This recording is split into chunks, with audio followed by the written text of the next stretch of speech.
Хайырлы көн Татарстан, хайырлы көн, хөрмәтле телевизор караучылар. Бүген 25 март, душәмбе. Студияда сезне мин Эльза Әхмәтҗанова сәламлим. Тапшыруыбызны серле хәзинә сәхифәсе белән башлап җибәрәбез. Узганында без татар хатын-кызларының бизәге, калфакларының берничә төре белән танышкан идек. Бүген исә кәтәҗи, калфак кебек баш киеме турында һәм ни өчен татарлар хот-хотны мөгъҗизага тиңләгәннәрен белербез. Коллекциялар җыючы Гөлшат ханым Нагайбәкованың искиткеч бай калфак үрнәкләрен күрербез. Сәхифә Татарстан Республикасы рәисе каршындагы татар телен һәм Татарстан Республикасында яшәүче халыклар вәкилләренең туган телләрен саклау, үстерү комиссиясе ярдәме белән гамәлгә ашырылды.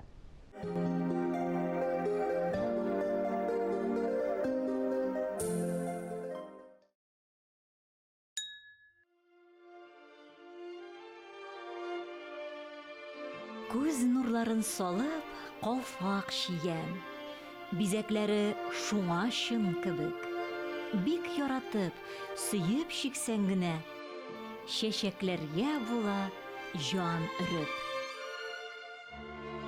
Калфаклар төрле була, әйткәнемчә, төрле төрдә чигелә, сәйләмлендә чигелгән калфаклар була.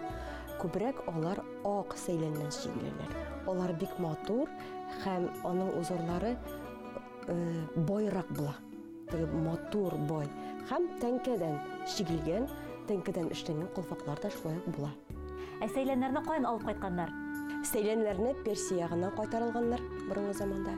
Аннары не фабрикалардан кайтарылган булганнар. Менә игътибар итсәк, монда ништер күпертеп чигелгән кебек. Моның сыры нәрсәдә икән? Моның сыры бик гади. Сәйлән белән чиккәндә, аның сәйлән эченнән мамы калдыра торган булганнар. Хәзердә шул ук метод һәм инде җынны угалап шуның эчендә калдыра торган булганнар. Һәм менә булай карасак, ул бик бай узор булып күренә. Бик матур, күзгә бәрелеп тора торган дип күренеп кала.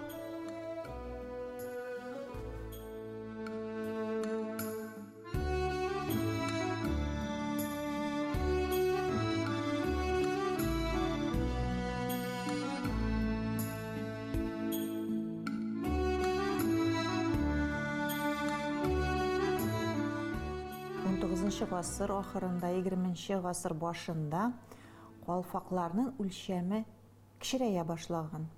Алар инде гел хәтфәдән генә тегелгәннәр. Мондый калфак, бияләй калфак дигәннәр, аны менә йомшак өлеше бияләй сыман булган кешеләргә күренгән. Һәм инде бара тора алар кичерәеп мөгез калфакка әйләнгәннәр. Нигә мөгез калфак әйткәннәр? Аны менә шулай маңгай өстенә беркетеп куйгач, ул татар хатыннарына мөгез сыман күрелгән.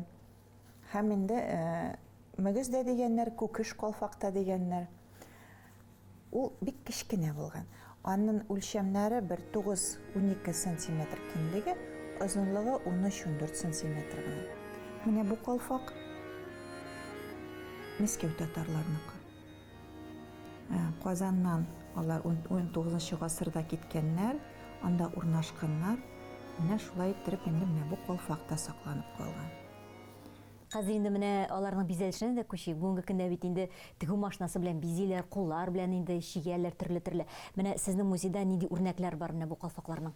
Менә безнең каршыбызда күп кенә үрнәкләр җыелган. Монда безнең укалап чигелгән калфаклар күбесе.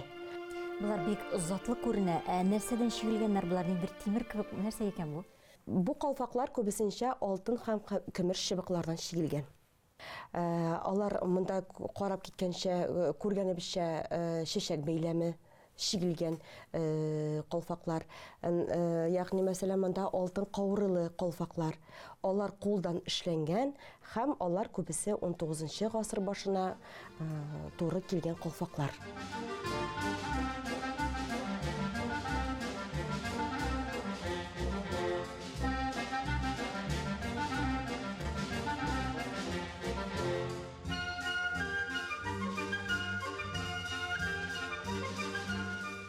Калфакларны ничек беркеткәннәр?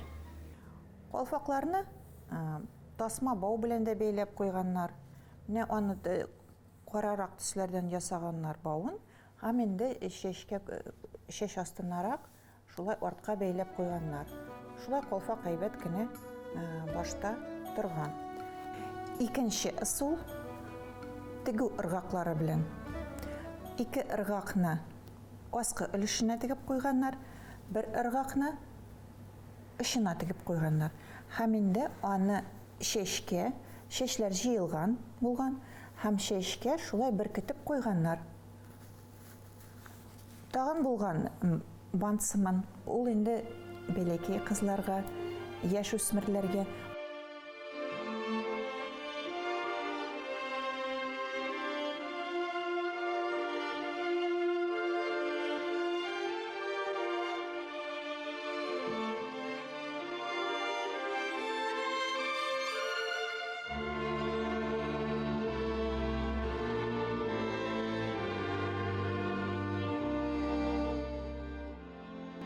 инде бик уникаль техника. Менә бу техниканы башка халыкларда минем очратканым юк. Һәм инде бу аппликация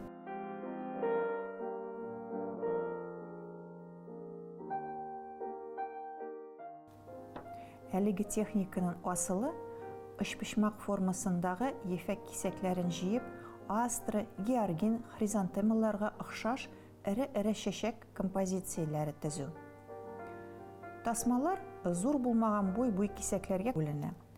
Бүленгән кисәкләрнең өске ягын җиңелчә артка бөкләп, алга таба каплыйлар. Шул квадратларның капма каршы яклары бөкләнә. Шул рәвешле колак сыман элемент барлыкка килә. Һәр яңа ряд алдагысын өлешчә каплый.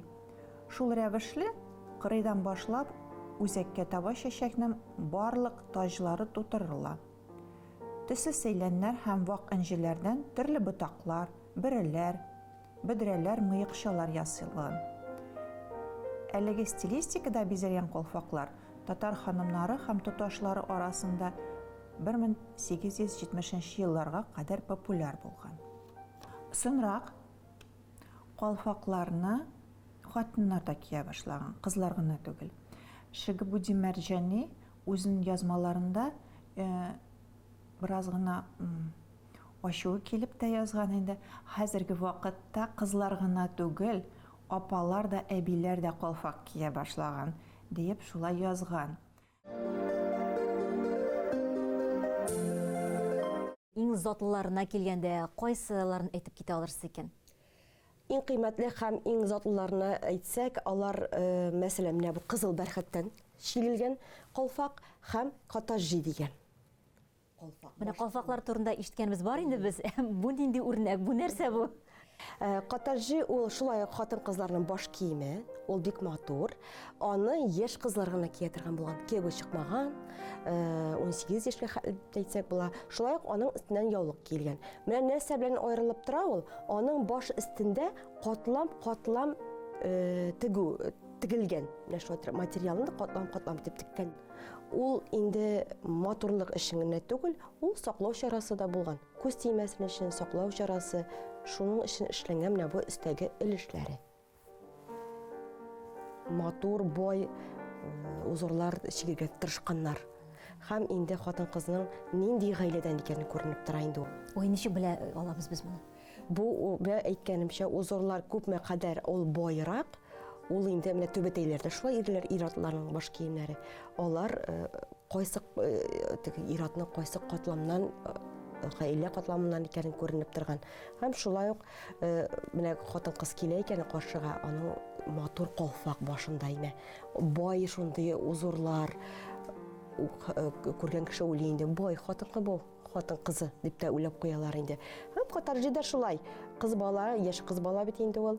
Шулай ук узырлар, алар төрле булган. Шулай ук чәчәк бәйләм узырлары. Һәм шулай күрсәткән кайсы катламнан икән бу кыз баланың. Калфак 20-нче гасырның 15-20 елларга килгәч, шуның хәтле әзәгән кайбер калфакларның капчыгы да юкка чыккан. Һәм инде менә бу калфак такта калфак дип атала.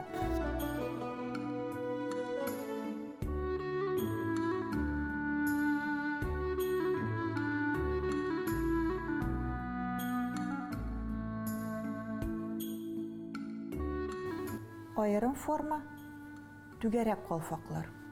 Түгәрәк рәвешендә ясалган. Алар инде тақия я түбәтәй калфак дип аталганнар. Алар менә шулай түгәрәкләндереп тегелгәннәр. Һәм инде алгы яклары, өсләре матур иттереп ука белән шигелгән. Монда менә алтын каурый рәсеме. Алтын каурыйны татарлар бик нык яратканнар. Татарларның бар бер риваят. Хит-хитнең каурыен тапсаң, бик бәхетле кеше буласың. Менә шул хит-хит каурыемы бу, белмим. Монда чәчәкләр дә бар, мыекчалар да бар, чәчәкнең берсе дә бар. Бәлки алар менә шулай бүкләнеп куелып, үзләре белән алтын каурый рәсемен ясаганнар. Хит-хит нәрсә ул? Удот.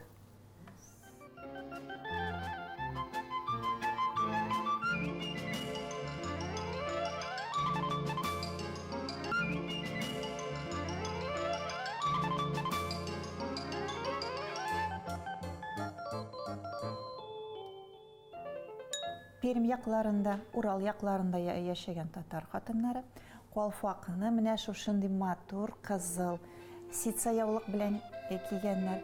Бу яулыкның исеме француз яулык. Аның үзенең дә бик бай тарихы. Аны инде Наполеон сугышы вакытында легенда буенча инде солдатлар алып кайтканнар сугыштан үзләренең хатыннарына бүләк итеп. Аннары инде 19 гасыр башында Мәскәүдә фабрикаларда шундый яулыклар ясала башлаган. Менә бу яулыкларның француз яулык исеме хәзерге вакытка да килгән.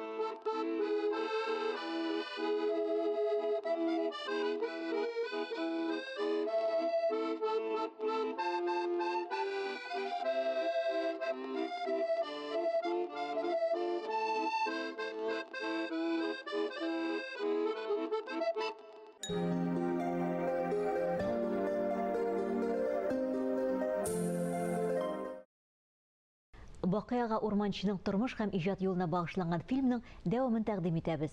Проектның авторы һәм режиссер танылган сүз остасы Розалия Закиева. Бакый урманчының иҗатында сынлы сәнгать зур урынны алып тора. Әлбәттә, тирән фәлсәфә яшерелгән хезмәтләреннән берсе ул сагыш. Бу сынның исемен Бакый ага рус телендә раздумье дип тәрҗемә иткән.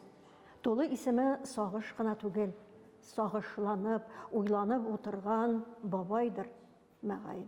Бәлки, татар халкының авыр язмышы, тирән сагышы, дөнья гаме шушы төбәтәйле бабай күзләрендә шагыла. Рәссамның сынлы сәнгать әсәрләре бөтен татар дөньясы буйлап сибелгән. Казан артында, тау артында, Агыйдел, Ширмешән буйларында, Урсал тауда аның хезмәтләре халкыбызның тарихын, аның динен асылына кайтаручы олуг галимебез Шиһабетдин Мәрҗәнигә багышланган хезмәтен күрәсегез килсә, Кабан күле буена чыгыгыз. Багларга чыгып, иртән-иртән тәсбих тартам җиһан назында. Акшамларда җиһан назларымны дуга кылып тездем сазыма дип язган рәссамыбыз. Каюм Насыри, Дәрдемән, Абдулла Тукай, Фатих Әмирхан кебек олуг милләттәшләребезнең сыннары да Бакый урманчы иҗатында мәңгеләштерелгән.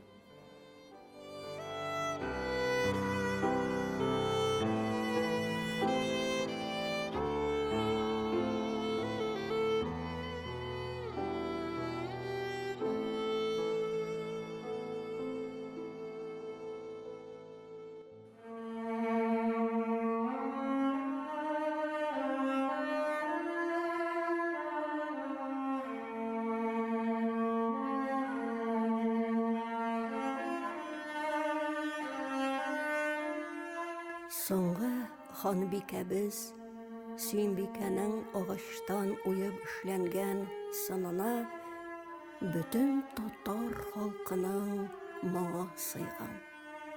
Бай, көчле, гөрләп торган Казан ханлыгы бер мизгел эчендә җимерелсен әле. Сөембикәнең йомылган күзләре аша Бакый ага бөтен татар халкының фаҗигасын чагылдыра.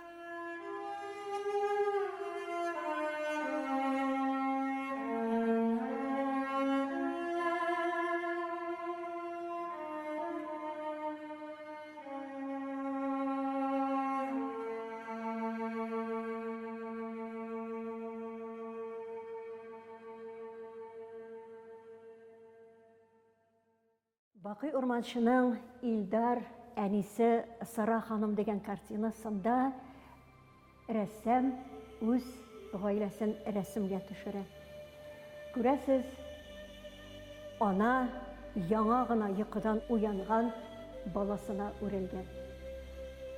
Игътибар итсәгез, ананың йөзе күренми, ләкин ана белән баланың мәхәббәтенең нәфислеген, ананың бөтен күңелен балага багышлавын рәссам җете төсләрдән башка да тасвирлый алган.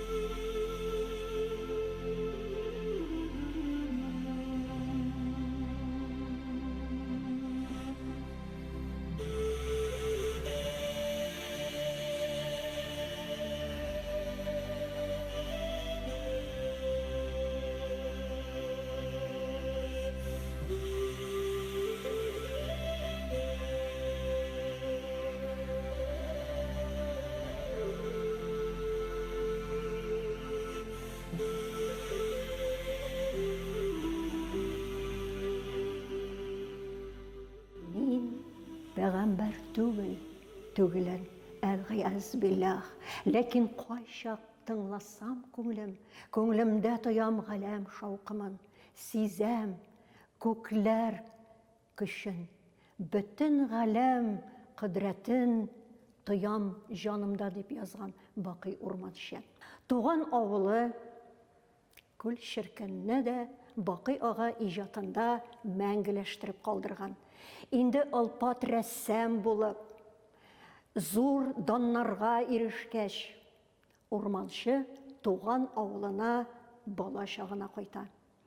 Шушы авылда беренче адымнарын ясаган, тәүге сулышын алган Бакый турында әтисе Идрис хәзрәт Гомәр Хәям китабының тышлыгында гарәп хәрефләре белән язып куя. Дөньяга килде ир бала Габделбакый 1897 февраль 9.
Бүгенгә шулар, янәшәгездә яхшы кешеләр, күңелле хәбәрләр, матур вакыйгалар гына булсын дигән теләктә мин Эльза Әхмәтҗанова сезнең белән сау булашам. Исән, эмин булыгыз.